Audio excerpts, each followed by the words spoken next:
Remittances from overseas Filipino workers continued to rise in May 2018.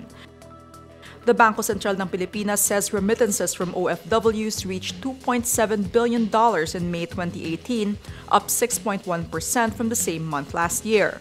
The figure is also slightly higher than the $2.6 billion registered in April 2018.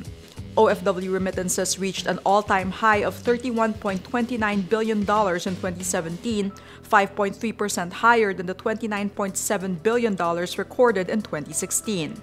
Remittances help fund the widening current account deficit of the country and serve as a buffer from external shocks.